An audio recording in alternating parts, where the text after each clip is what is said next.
Hello and welcome back to another edition of Around the Association. I'm your host, Charles Fallon, back in here with another episode. And boy, do we have a lot to talk about from a wild, wacky all-star race weekend from Computer Motor Speedway. Caden Dunham. Two words to describe this kid, man. Generational talent.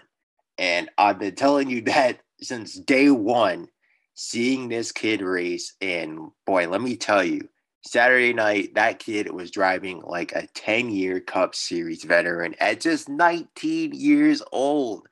And he's now 7 figures richer as a result, the youngest all-star race winner in history.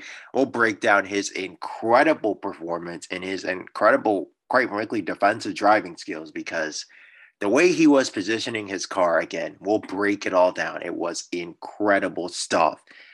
We also got to talk about the next generation.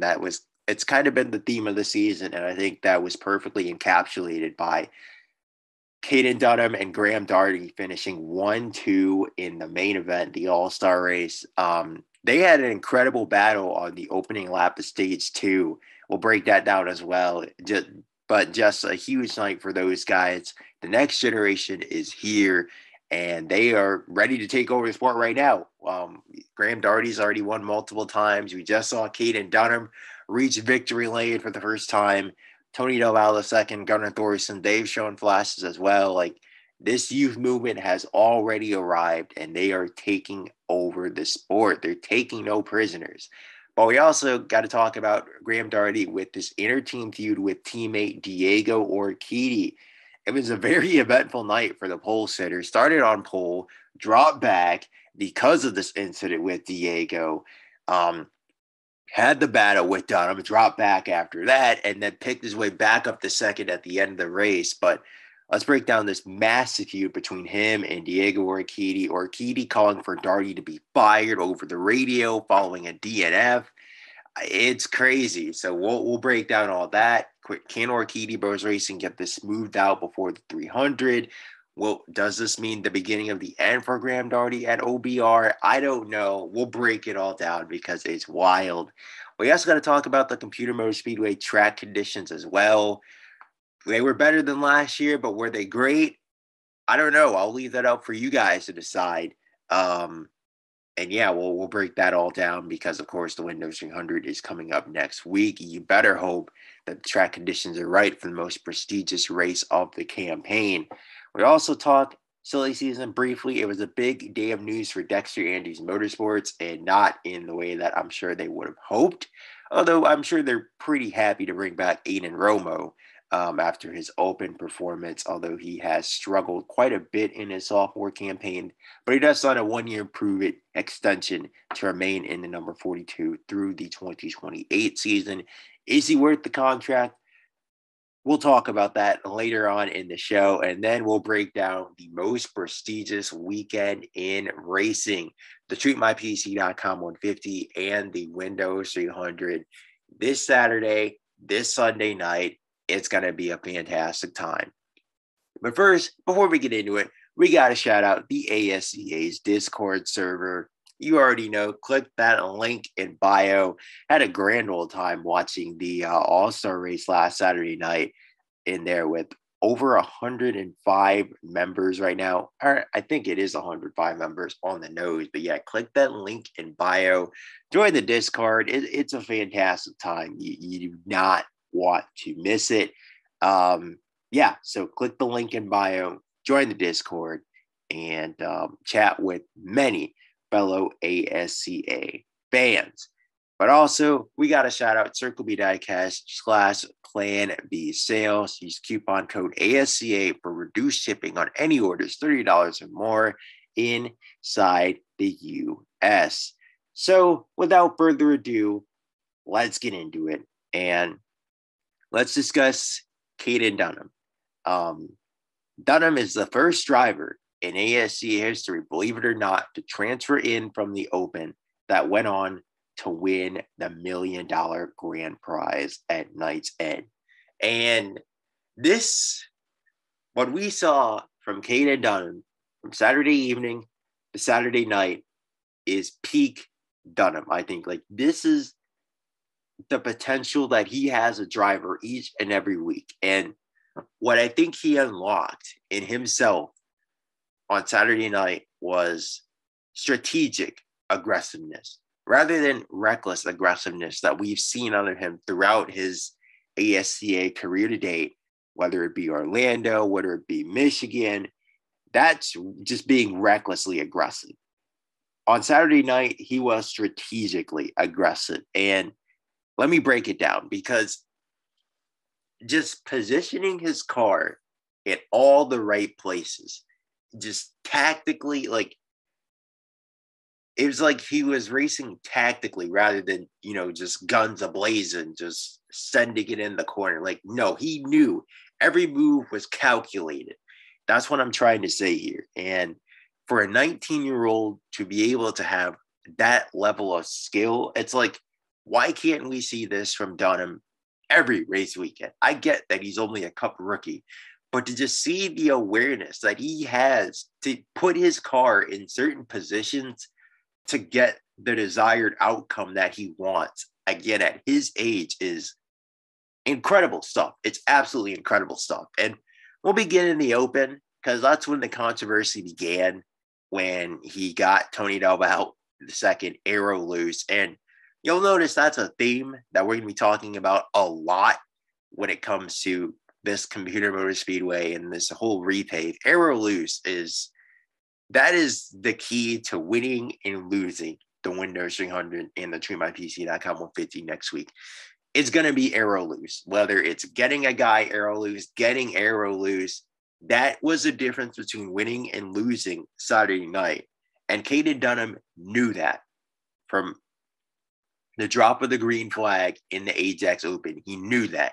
He immediately put his nose right underneath Tony Delval II spoiler, got him aero loose. It was an incredible save by Delval to keep that car out of the wall, because it looked like for sure it was a goner. It stepped out so abruptly on him, but he made an incredible save to keep it out of the wall. Unfortunately, that was his race over, because he started on provisional pole.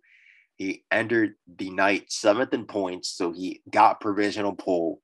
And unfortunately, he dropped outside the top 10 when Dunham did that. And again, there's nothing wrong with getting a guy aero loose. Is it on the limit?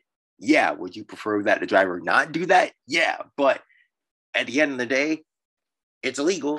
And it won Dunham the stage to transfer into the All-Star race very easily. Didn't have any competition after that. And so the rest is history. So he gets Tony Delval II aero loose. And then I also want to talk about Dunham's tactics in stage 1, where I think he clearly had a car that was fast enough to make some passes and make some moves and get up there for the race lead. But he chose to lay back. Stay, I think it was 10th position. He did end up passing Diego Orkedi, because Orkedi obviously had the tire rub and eventually a flat right front tire. But yeah, he laid back. He stayed towards the tail end of the lead lap. He did not show his hand too early, and just kind of let the race come to him. He was basically sandbagging. Him and Bryn Renard were sandbagging the entire first stage. Now, why were they doing that? Because they knew the invert was coming for stage 2. And I honestly don't get why more guys don't take this kind of sandbagging strategy for the opening stage. Like, I guess it's because there is no practice and you don't know if you have a fast race car or not. But you can find out if you have a fast race car when you get the invert and get to the front of the field in stage 2. I don't know. That's something that I think more teams need to look at for next season, if this format's even brought back for next season. But yeah, like Dunham played the format to perfection. He laid back. He didn't make any moves from the start of the race onward. He picked up 3 free positions thanks to the Todd Kidd opening lap wreck, along with Greg Healy, Cameron Atwood. All those guys were lost on the initial start, and then obviously picked up a spot on Diego Orkedi, and we'll certainly break all that down in just a second. So he plays that perfectly. He gets the race lead from the invert. And then let's get to that battle in stage 2 with Graham Daugherty. And this was just another situation of Dunham having ice in his veins and knowing exactly where to position his race car. So you get to stage 2. Graham Daugherty, while it was seeming like guys like Dunham and Diego were finding huge runs off the corner exiting turn 2, Daugherty was finding big runs on the bottom exiting turn 2. And he was just able to turn left underneath guys. You saw him do it with Dunham at the initial start of stage 2, and you saw him do it on the final restart underneath Colin Ward. I don't know what sort of grip or traction that Daugherty was finding there, but it was working. It was working. That was a key point of emphasis for him to pick his way back up through the field, was just cutting underneath guys exiting turn 2. And that was what he was able to do with Caden Dunham. So he cuts underneath Dunham, exiting turn 2. Down the backstretch, he goes for an aggressive side draft on Dunham. And Dunham, instead of kind of just sitting back there and letting it happen and tucking back in line like Colin Ward did in the on the final restart, no, Dunham says, you know what, you're going to go for an aggressive side draft. I'm going to go for an aggressive side draft back. So he comes back down to the bottom, side drafts Daugherty, and then they're side by side entering turn 3. And again, the positioning of Dunham's car right on Daugherty's door, because he knew that's what it would take to get him aero loose. You pack all the air on Daugherty's right side, I believe. Pack all the air on Daugherty's right side, take it off the spoiler, boom. Daugherty slides up the racetrack. Dunham maintains the race lead. I think if Dunham doesn't do that, Daugherty drives off and he wins the stage. So that was critical on his part. Dunham knowing exactly where, okay, I need to be aggressive right here. But he didn't cross the line. You know, he, again, right on that limit, knowing where to position his car to get him aero loose. And then later on in the stage, it was the same difference deal with Carson Schmidt. Schmidt, I think, was clearly faster than Dunham. He was the fastest car on the racetrack once he was able to take second from Ross Jackson.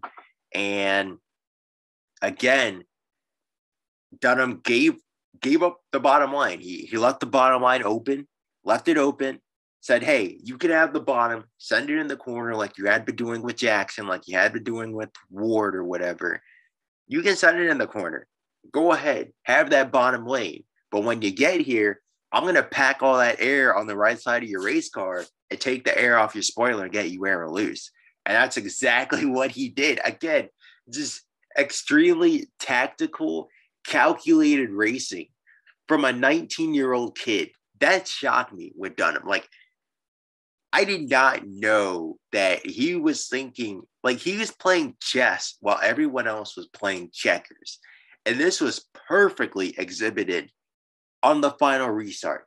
Him and Chris Barrymore. Chris Barrymore had the dominant car that night. I think anyone will tell you that. And I think that pretty much everyone was looking at him after his magical drive from 12th to 1st in the opening stage, like, okay, that number 5, he's the car to beat. I don't see anyone who can beat him. You know what Dunham did on that final restart? They're going side by side down in turn 1. Barrymore eventually surges ahead a little bit on that preferred bottom lane through turns 1 and 2. But Dunham keeps his foot in it. He keeps his foot in it. He gets a really solid run off the corner, exiting turn 2. They're side by side, and right there off the corner, he packs all that air on Barrymore's right side and gets him aero loose. And Barrymore spins back into the outside wall. And yeah, that was the end of his night and the end of his chances to win $1 million for the 3rd time. And again, just tactically calculated, placing his car in the exact right position to get Barrymore squarely, get him aero loose. Incredible stuff. It was incredible. And then the final restart with 2 laps to go, Dunham just executed it brilliantly. Blinding restart, left everyone else in the dust, and drove off to win the $1 million. But it was, rather than bullying everyone out of the way, which we're so used to seeing Dunham do, he tactically kept everyone else at bay. And that was really, really impressive to me from Dunham. Like, he knew the track, he knew the environment, he knew his car probably wasn't the fastest, but he knew exactly where to position it to where nobody could pass him. Nobody could pass him from when he got the lead, when he inherited the lead, thanks to the invert in stage 2 to the end of the race, nobody passed him. And he had Daugherty, he had Schmidt, he had Barrymore. These are all multi-time race winners who gave it their best shot, threw haymakers at a Cup Series rookie, and Dunham still managed to come out on top. Just incredible stuff from this kid. And again, that's why I've been saying he's a generational talent, but this was not raw pace that won him this race. This was mental. This was knowing where to position your car to keep everyone else at bay, knowing the track conditions, knowing who you're racing, and putting your car in all the right spots to pack the air off your competitor's right side, get him aero loose, and drive off and win the race. So again, incredible stuff from Caden Dunham. And yeah, that drive, super impressed by this kid, especially after such a boneheaded move from him at Michigan to kind of come out and pull off that drive. Incredible stuff. And I don't know if that the anger management classes that TJ Barrymore Racing have enrolled him in are helping him kind of really improve the mental side of his racecraft. But if they are, then those are an absolute godsend. And again, this kid's only a Cup Series rookie. He's only 19 years old. He hasn't even reached his 20th birthday yet. And he has 8 Craftsman Series wins. And he's now an All-Star Race winner. Again, how many times do I need to say this? He's a generational talent. And out of the youth movement, I love Graham Daugherty. I love the potential he has. I love Tony Del Valle II, the potential he has, sky high. Same for Gunnar Thorson. But Dunham's potential, once he's able to finally iron out his racecraft, and if he's able to do this every week and get the mental side of his racecraft to this level every week, who's to say he can't win a championship as soon as next year? Like at 20 years old, who's to say he can't be a Cup Series champion? Because he certainly has the speed. Right now, he just needs to iron out the consistency. And I think that's going to come when he gets the mental side of his racecraft all the way there. So, yeah, just an incredible drive from Caden Dunham. And that's going to transition me to my next topic. I do want to talk about the track conditions a bit. Because they were interesting to say the least. And I think that Chris Barrymore kind of summed it up pretty well. I wouldn't go as far as Barrymore saying that the track conditions were completely unacceptable, because they were better than last year. They were a lot better than last year, as Barrymore would say. As Barrymore said on Twitter after the race, like, they were a lot better. You saw that guys were able to actually take it 2 and 3 wide on restarts without completely losing it. And both the Open and the All-Star Race, you saw the outer lane was certainly there. Barrymore rode it to perfection in that opening stage. Like, he was flying on that, that second lane that it kind of started to develop. He was flying, and the second lane was certainly feasible. You were seeing guys actually able to get runs off the corner, exiting turn 2 on these restarts. You saw Dunham be able to contest the lead on the outside lane with Graham Daugherty entering turn 3. So the outside lane was definitely there. And the efforts with the rubbering down the track with the tire dragons and enlisting fans to come on the track and throw some rubber down in their street cars, all that stuff worked. However, is just tactically getting guys aero loose, is that actually racing though? Is that actually what fans want to see? I question that. I think that from a tactics perspective, I think that it's interesting to see a guy like Dunham position his car in all the right places. Like, it's something incredibly fun to break down just because of how much skill that takes as a driver. But you also have to look at it from a fan perspective. Like, is that actually fun racing to watch? Is it even good racing to watch? That I don't know. And I definitely think that while they got the track conditions a lot better for this race weekend, I think there's still a very long ways to go. And I'm not sure how they're going to get it much better for the 300. Obviously, having practice, all day Friday and then qualifying later on, I think that's certainly going to help. You're going to have 4 practice sessions on Friday, from Friday morning to Friday afternoon, and then qualifying on Friday evening. Like, that's a certainly help, but I don't know how much more it's going to help. So we'll see, but I definitely, I don't want to see the Windows 300 decided by, just positioning your car in the right spot to get a guy aero loose. I think it's fun for the All-Star race, but I think for the Windows 300, you want to see the fastest car have a real shot at winning rather than just kind of being defenseless and powerless. Because when you look at that aero loose phenomenon, I've said it 11 times in the podcast. And like I said, that was the theme of Saturday night. And it's probably going to be the theme of this weekend of racing, both Saturday and Sunday, and Craftsman and Cup.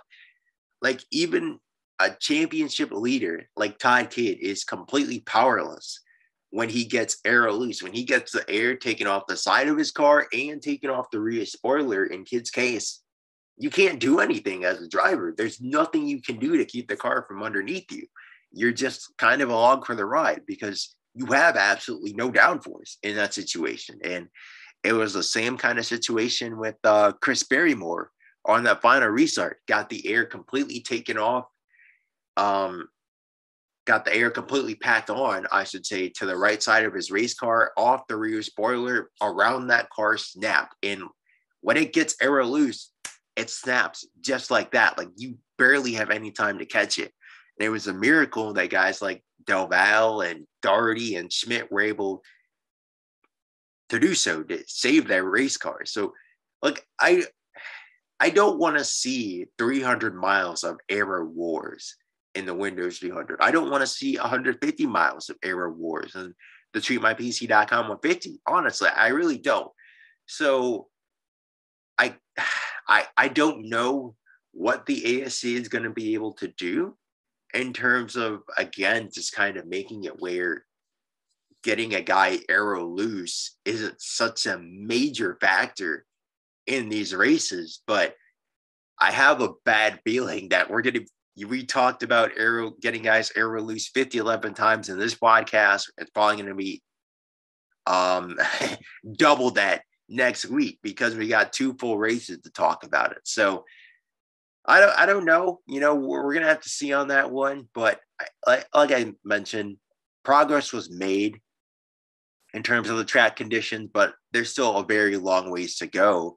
And it's also a bit concerning, I would say, considering the finale is going to be here. Championship week is going to be at Computer Motor Speedway next year. So you don't want to see a championship decided by getting a guy aero loose. Now, do you? I don't think so, because it's, as I mentioned, when it came to Todd Kidd and how he lost it, it's something that's almost completely out of a driver's control. When they're put in such a compromised position like that, it's tough. Like, it's legal, obviously, but it's right on the limit of being legal. So it's fitting that Caden Dunham can execute something like that to perfection. It's right on the limit of being illegal, and it's something that can be abused, honestly. And I mean, you could argue that Dunham abused that tactic to win the All-Star race, but again, I'm not going to blame him for it. That was the difference between winning and losing between himself and Chris Barrymore. And I also think that it's going to be interesting because now, if you're the race leader for the restarts, especially a crucial late race restart, I don't think you can take the bottom. I think that you're going to be in such a compromised position on the bottom of the racetrack. I think you have to go to the top for the final restart, don't you? For the Windows 300. I think that's absolutely in play, because if you're on the bottom, someone could just pack all the air on your right side, take it off your spoiler, around you go into the outside wall. And so like as I mentioned, track conditions much better for this season, but still a very long ways to go. And I don't know what more they can do. I hope that practice helps, but we shall see. And we'll talk about it more in the podcast next week. We'll circle back to that. But let's talk about another Orkedi Bros Racing inter-team feud. It feels like just a few weeks ago, we were talking about Carson Schmidt and Diego Orkedi getting into it in the Ajax 200. And I mentioned when those two were having that kerfuffle, I mentioned that Graham Daugherty could very well be next. And let me first outline this and say that Graham Daugherty, I think, was 100% at fault for their incident in the All-Star Race in the opening stage. Coming off turn 2, Diego has a big run off the corner. Daugherty, I don't know if he knew that. I'm sure his spotter told him that Orkedi was outside. Daugherty said he was expecting Diego to lift. I don't know why, of all people, he would expect Diego to lift. Like, you should know Diego better than anyone. Diego is certainly not going to lift in that situation. But Daugherty fenced him, point blank period. He stuffed him in the fence. And there's absolutely no denying that. And Diego, you know how Diego gets when a teammate roughs him up. We saw it happen with Carson Schmidt, and oh my goodness. This was one of the biggest meltdowns I can remember Diego having throughout his ASCA career to date.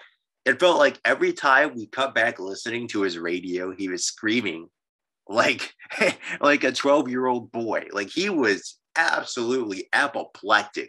He was fuming over the radio, seething. He was salty. Any word you want to describe, livid, furious, angry, upset, any word that describes his face being bloodshot red after Daugherty did that, oh my goodness. He was, as I mentioned, he was beside himself. And eventually, Orkedi had to stay on the racetrack. Like, he had a massive tire rub, but if he boxed, he was going to go a lap down, which meant he was going to get eliminated. So he just kind of had to hope and pray that the right side tire would hold up. It almost did, until it blew out on the final lap of the stage, which was quite unfortunate, because if Diego would have been able to nurse it back, maybe he still has a shot at victory. I don't know. But yeah, eventually the right front tire goes out. And as they're cleaning up the accident scene, the broadcast cuts to Diego's radio, and they play it on the broadcast again. And Diego says that he wants Graham Daugherty fired. He wants the man second in points, a title contender who just won for the team 6 days ago. He wants him fired. Fired. Yeah, it escalated from 0 to 100 real quick. And Graham Daugherty, of course, he's a class act. He's a very mature 21-year-old young man. He doesn't race like that typically. It was just, he admitted it. It was a mistake on his end. He stepped over the limit, and he apologized. And the problem is, I don't think Diego took that apology too well. Apparently, they had a little chat during the team meeting, and they shook hands. But Diego's not going to forget that. I think it's safe to say, as we've seen in his many feuds over the years with many different drivers, he's not going to forget that. And you've got Daugherty on a 3-year deal with the team that expires after 2028. Is this going to be a Carson Schmidt 2.0 situation where the relationship between those two just gets so toxic that Daugherty eventually wants out? And let me just say this. I think that cutting loose Carson Schmidt is one thing. You know, he hasn't won in damn near 2 years at this point. You question if the only reason he did win is because Orkedi Bros Racing have had OP equipment at the time. Like, I don't think Carson Smith is ever going to be an elite level driver. And it's not to take away from Carson Smith, but I think that he is much more a mid-tier driver, a solid piece, an occasional race winner, than an elite championship contending driver, as we've kind of seen his career go on over the course of the past 2 to 3 years. Graham Daugherty already this year, second season, 21 years old, he's a title contender. So losing Smith is one thing, but if you're Orkedi Bros Racing, you cannot afford to lose Graham Daugherty. Like, you cannot let this kid walk out the door. And if you let him go to CJ Barrymore Racing or potentially even a St. Paul Bowden Racing down the line, like, you are going to regret that for not just the rest of this decade, but for the 2030s and beyond. Like, Daugherty's career is only just getting started.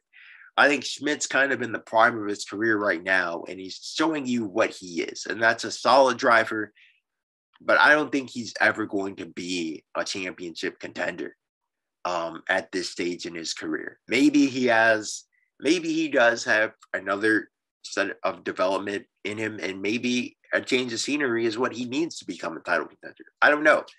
But as for Graham Daugherty, you know he's a championship contender. He is a championship contender right now, as we speak, at 21 years old. And he's only in his second season. He's already a multi-time race winner. He already has as many wins in less than 2 full seasons as Carson Smith has in his entire, 4.5-year career to date at the Cup level. So you absolutely cannot let Graham Daugherty walk out that door.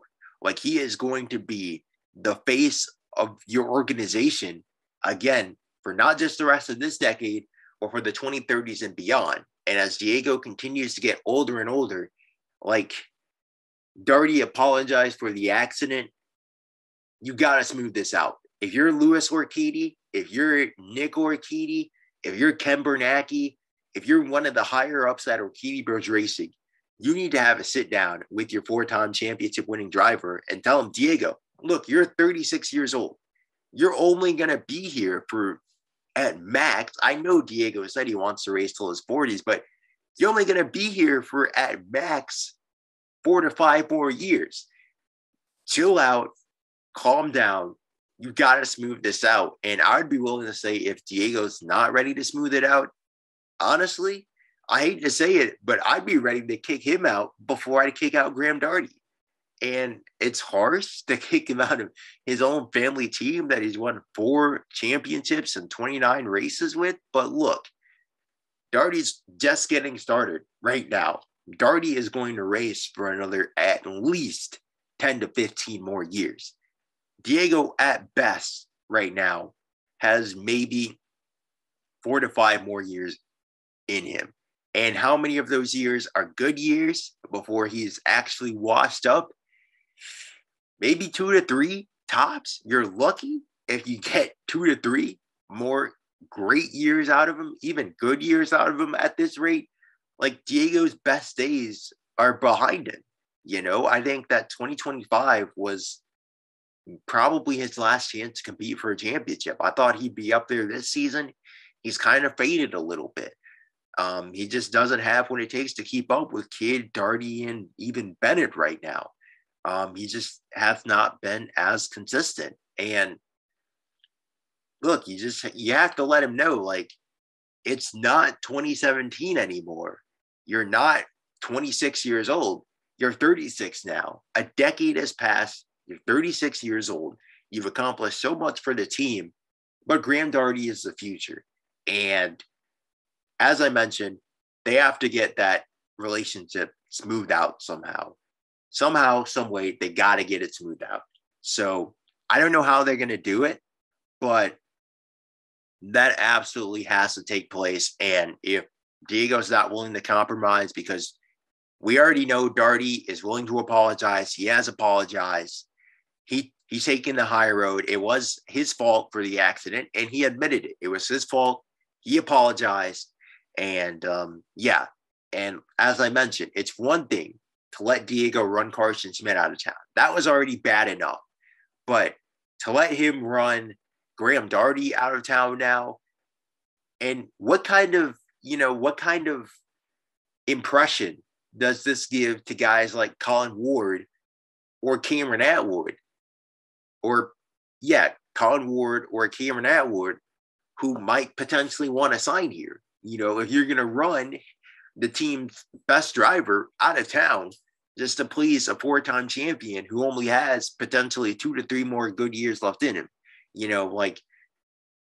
it'd be a really, really, really, really, really bad look right now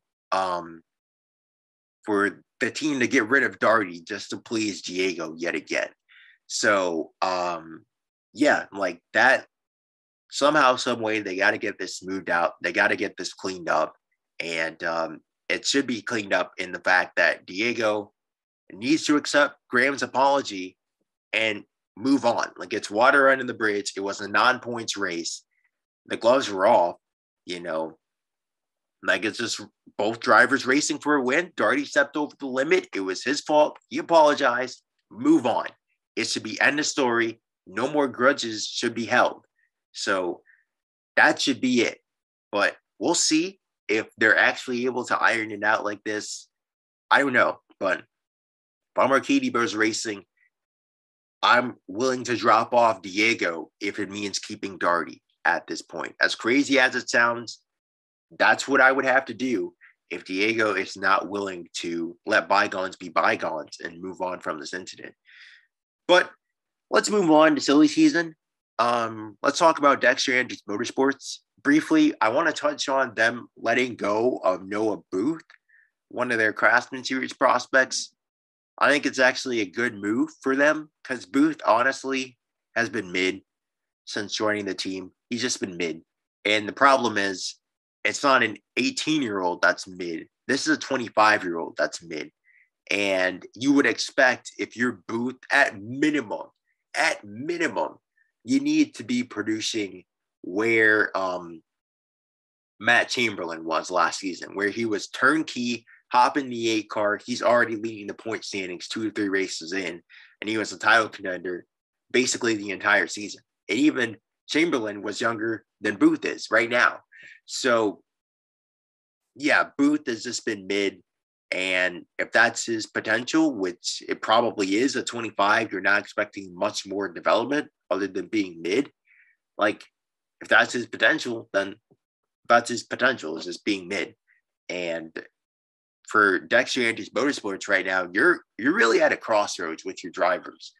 And we're going to talk about that in a second with the Aiden Romo extension, but I'm not even convinced with Romo's results this season. He's shown flashes, but I'm not convinced that even he's going to stay long-term. So you obviously have the 1 car open for next season and potentially the 42 open after 2028 if Romo doesn't show, I would say, considerably more than he has this season, because he really hasn't done much outside of the open and the season opening Ajax 200. So you're at a crossroads right now. You need to get some young talent in there. You have Gavin Lawson, who's basically a pay driver at this point. He's mid in his own right. And yeah, he's only there because basically his father's an executive at the organization. So he's not going anywhere. But you do have the team owner's son, Cole Andrews, in the pipeline. We haven't really seen him race. He's going to be making his Cup Series debut when the stream might be, not his Cup Series debut. He's going to be making his ASCA debut in TreatMyPC.com 150. Excited to see what happens there. We'll see if he's able to hit the ground running. He's only 17 years old. So there could be potential there, or this could be a complete nepotism hire, but it's definitely going to be pretty cool to see an Andrews back on the grid. Maybe potentially full-time as soon as next year, but we'll see on that one. You also have John Lawson, another young talent, the younger brother of Gavin Lawson, but of course he's also related to Gavin, so he's kind of a pay driver, and he really hasn't done much at the truck level this season. So, but again, he's only 16 years old. So how much can you really take from that? I would say you got to give him more time, but the team needs drivers right now to fill their cup seats. So there's also one wild card in there. That's Andy Hayward Jr. And I want to see Andy Hayward Jr. get some more potential starts. I wanted to see him full time this season to kind of see what he's got, because you saw he's ran top 5, top 10 in all 3 of his Craftsman starts dating back to last year, including that runner-up finish at Orlando that kind of turned everyone's heads. He had Tico Brown in Motorsports throw him an offer for the 10 seat. He declined that. But Andy Hayward Jr. is an interesting proposition. I think he's 24, 25 right now. So he is definitely on the older side, and you're going to need to see him hit the ground running. But I definitely want to see him full-time, at least in a Craftsman seat next year. Like, put him in the 10 seat, see what he's got. He's 25 years old. So I don't know what it's going to be with Hayward, but he's kind of a grandpa when it comes to prospect years. But I think that you definitely look at him and you say he's got a much higher ceiling than Noah Booth. So maybe that's where they want to stick him in the 10 seat for maybe a year. And if Romo doesn't show anything in 2028 and Hayward shows something, shows some glasses, maybe he goes up to the 42. I don't know. We'll see. But Booth is gone. He's out for next year. Aiden Romo coming back for the 2028 campaign. And as I mentioned with Aiden Romo, he's not been good this season. He showed a lot in the open. He was fast, but that was a couple 20-lap stints. Like, what can you realistically take from that? Yeah, he should have made the All-Star race, but he would have had a much better chance if he was actually much higher in the point standings than 20th right now. He only has 2 top 10 finishes in his entire Cup Series career, and he's made, 25, 26 starts at this point? Like, that's not good. And I mean, in fairness, he's been better than Edwards this season. More often than not, he brings the car home in one piece. And there's been a lot of times where he's finished 11th, 12th, 13th. You know, like, he doesn't wreck the race car. I don't even want to say he's solid. I just think he's mediocre at this point. And I want to see more flashes out of him. Like, honestly, I think I would prefer a driver like Edwards, where you at least see some raw talent, that he has the potential to consistently run top 5, top 10. He just needs to put it all together, rather than Romo, who I honestly don't think he has the pace to compete consistently top 10. And it's definitely been a massive downgrade from Laquan Scranton. I think he's an upgrade over Derek Lewis, but that's not saying much. Lewis was obviously a reserve driver called up on short notice to compete for the final, 13 or so races in 2025. So he's been an upgrade from that, but that's not really saying much. And it's kind of like, where is this going with Aiden Romo? And where is this going with Dexter Andrews Motorsports as a whole? Like, you have no direction. You have no franchise driver, because Marcus Edwards is a bust at this point. It's safe to say that he's a bust. Romo is not fast enough to take that mantle. Laquan Scranton is in jail, and he will be for the next, 18 years? So he's not going to bail you out anytime soon. Where is this going? Like, you let Gunnar Thorson walk out the door. That was a massive L. You hope that maybe that can be Cole Andrews. You hope maybe it can be John Lawson. You hope maybe there's something there in Andy Hayward Jr., but he's old. He's going to be 26 next season. Where is this going? Like, they need answers at the Cup level, and they need them fast. So I don't know what they're going to do with the 1 seat. Obviously, they're in the sweepstakes to bring home one of these big name free agents, as in a Colin Ward, a Carson Schmidt, who else? A Cameron Atwood. They're in the Atwood, the Ward, the Schmidt sweepstakes, and they need desperately to bring in one of those guys, because they need some sort of spark. I don't know where this is going with them, but they have a clear void at team leader, at franchise driver, and they need someone to come in here and fill it because Romo is not going to fill that void.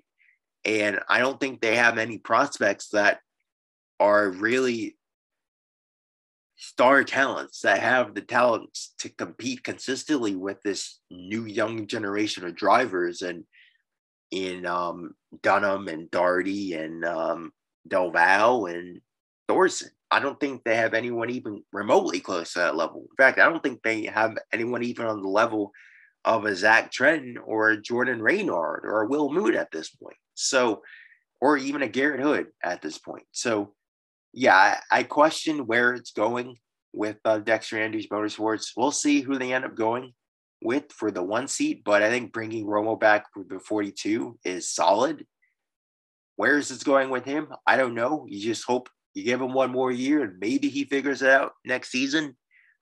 But considering the first 25, 26 races of his Cup career, I really don't think much is going to change for next year, to be honest with you. So, yeah, that's that. And now let's preview the most prestigious and longest weekend in the ASCA. TreatMyPC.com 150, the Windows 300. Let's break it all down, shall we? So, TreatMyPC.com 150. Finally, no Cup drivers entered the first time all season, which means no Caden Dunham automatic victory.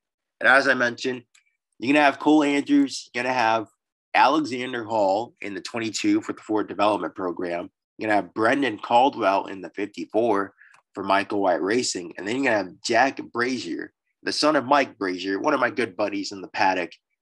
He's going to be in the 60. He's also a Truck Series regular as of right now. So all four of these guys are going to be making their ASCA debuts. So what to expect out of them, I have absolutely no idea. It's going to be very interesting to see how they do because it's going to be a sign that if they're able to qualify extremely well, like I'm talking pole, outside pole, then you know that you got something in them. Like you look at Graham Daugherty, you look at Tony Del Val II, you look at Caden Dunham. All three of them made their debuts in this race, and they all qualified either pole or outside pole.